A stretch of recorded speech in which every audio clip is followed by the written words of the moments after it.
Vilar de Santos, unha viaxe a través do tempo e a tradición. Ola a todos e todas, e benvidos e benvidas a Historias da Nosa Terra, o podcast onde exploramos os recunchos máis fascinantes de Galicia e os seus arredores. Son Carla, e hoxe embarcámonos nunha viaxe no tempo para descubrir a riqueza histórica, social e cultural de Vilar de Santos, unha parroquia que, a pesar dos cambios, soubo conservar a súa esencia. Prepárense para mergullarse nun pasado que aínda latexa. Raíces de Vilar de Santos, un pobo con historia ancestral.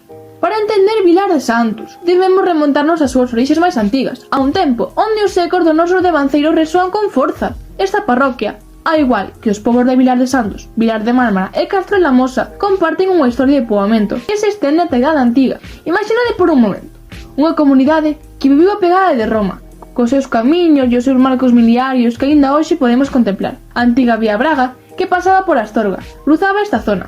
E cada pedra deses miliarios é un susurro de historia, un testemunha silencioso de ir e vir de xentes e culturas. Logo chegou a Idade Media, cos seus desafíos e transformacións. Os suevos, as fronteiras que se delineaban e as construcións de torres defensivas que se erguían, vixías silenciosas dos cambios.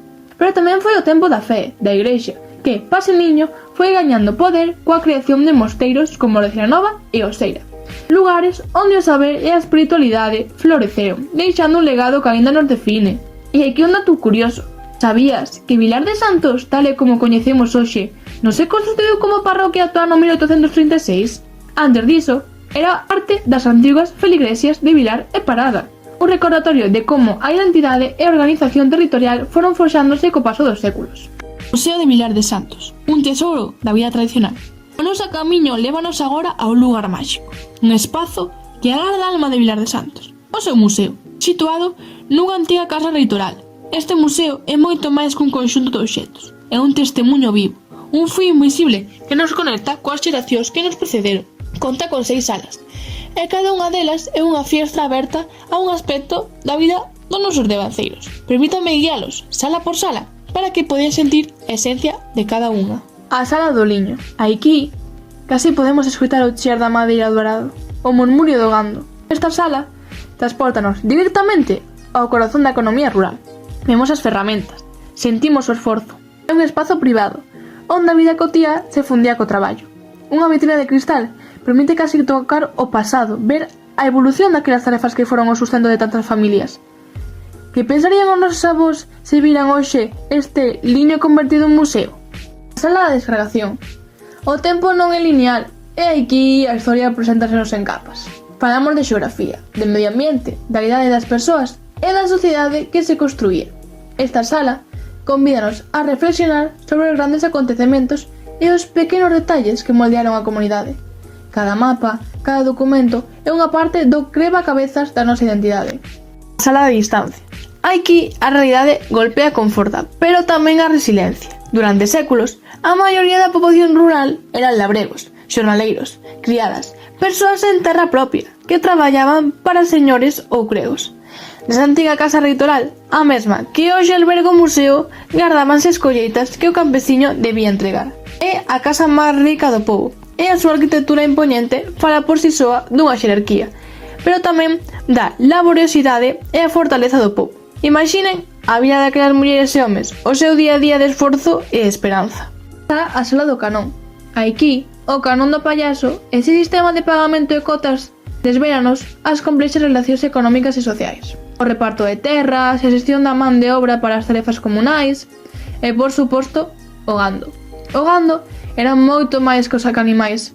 Era patrimonio, era sustento, era vida. Cada detalle aquí explícanos como funcionaba a engrenaxe dunha sociedade. Tamén neste museo temos a sala do período da vida. O ritmo da vida marcaba a natureza, o ciclo agrícola, os cultivos, os labores do fogar, todo estaba interconectado. Esta sala explícanos a economía de subsistencia, onde cada tarefa tiña o seu tempo e o seu porqué. A razón do descanso, ese ciclo de cada 2 anos, era un principio fundamental para a supervivencia, unha forma de vida que nos ensina a respetar os ritmos da terra. E para rematar a nosa visita, quedanos por ver a sala da cociña, ou, mellor dito, a casa limega tradicional.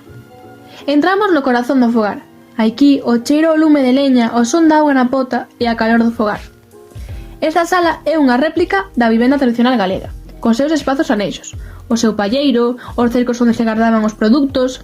O liño e a cociña eran vasos comunicantes, o traballo da terra e o sustento da familia.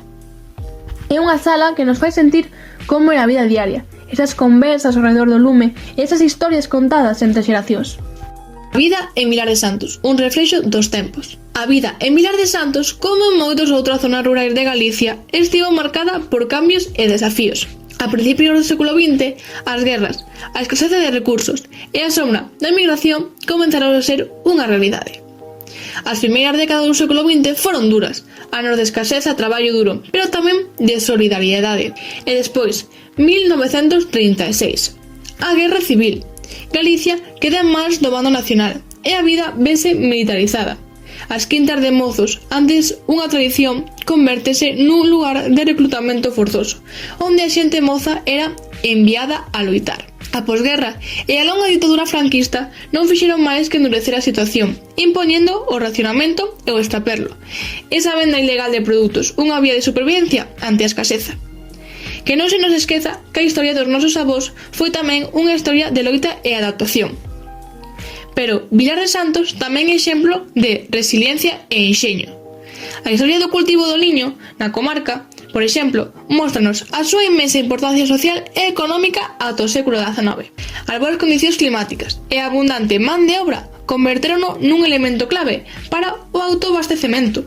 E hoxe, a recuperación do guiadeiro, un sistema tradicional de produción, é un exemplo de como se recupera o valor da tradición, da sabedoría acumulada, para seguir construindo o futuro. Unha lenda para pechar, o misterio do Penedo da Moura. E para rematar, quero compartirlles unha lenda, unha desas historias que se contan ao carón do lume, que se transmiten de xeración en xeración e que gardan unha ensinanza, un reflexo da sabedoría popular. Unha lenda que me contou o meu avó e que marcou a miña infancia. Contan que, nun lugar misterioso entre Galicia e o norte de Portugal, alí, onde o máis famoso da zona é o Monte das Cantariñas, en Laioso, había unha cova moi fermosa. Chamábase o Penedo da Moura. Dentro da cova dicían que había unha lagoa e nesa lagoa vivía unha moura. Un día unha moza, Mariquiña, buscaba a súa irmá.